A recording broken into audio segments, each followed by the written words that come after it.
Oleksiy Goncharenko, Ukrainian Member of Parliament and a regular contributor to TVP World, welcome back. Thank you very much. Good to see you, sir. So, first of all, tell us what the latest is on the Ukrainian front lines. We hear about Russian advances. They're small, they're bloody, they're difficult for Ukraine, for the Ukrainian troops. What's the latest situation? Russia continues to push and their gains are really small and very limited, but they are. They have these gains and village by village, they are moving ahead now. That's how it looks like. We hope that with American weaponry, which is started to be delivered to Ukraine, now we can change the situation, stabilize the lines. In the Black Sea, situation is much better. Yesterday, Ukraine destroyed one more Russian vessel, military vessel of Black Sea Fleet by Ukrainian sea drones. So in the Black Sea, we continue to provide commercial navigation, and already Ukraine reached the numbers of exports through the Black Sea, which were before the full-scale invasion. So that's how situation looks like on the ground and on the sea.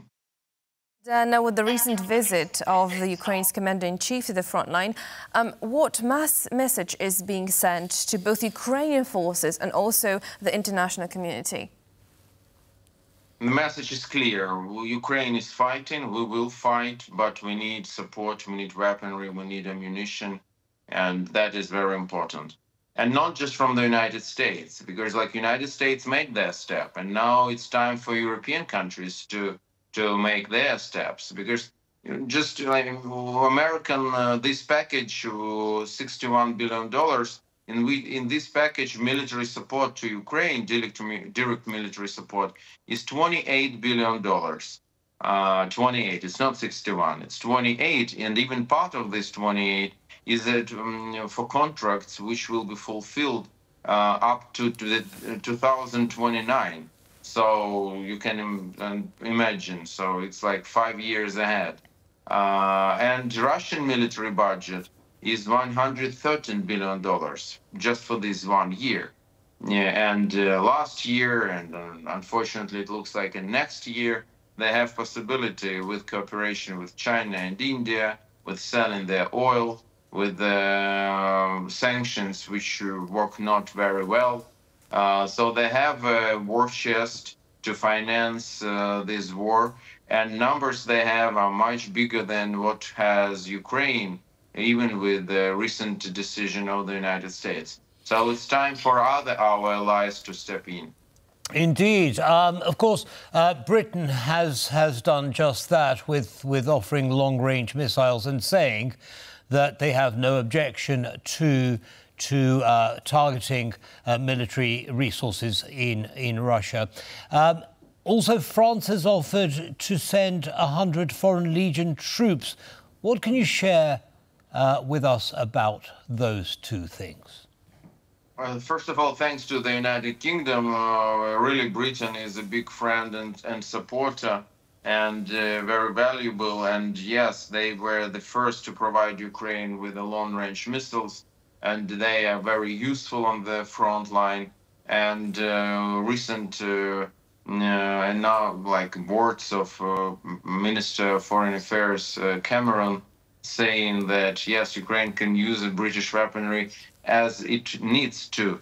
So, and that's clear, that should be a common position, because like we can't fight with our hands tied. Just, you know, Ukraine is like a boxer in the ring, but one hand is tied because Russia is attacking all Ukrainian territory. Ukraine is not allowed by our allies to use their weaponry against Russian territory.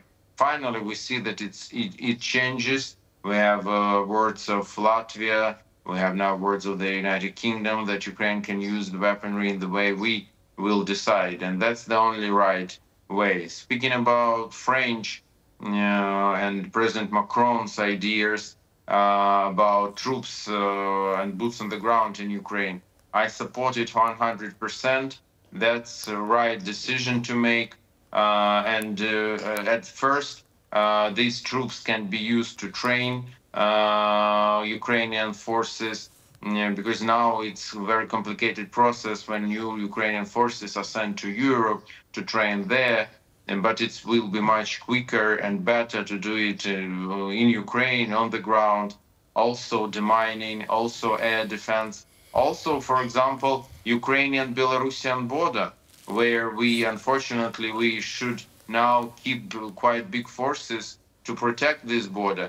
And that would be great to have there police mission of our allies, which will give to Ukraine possibility to send our troops to the south and east of Ukraine, where we are fighting against Russians. So that will be great. Exactly. Certainly we see some breakthrough in the Western approach, and I believe that this is exactly the only thing that we want to see right now. Oleksiy Goncharenko, Ukrainian MP, thank you so much for bringing your insights to the table.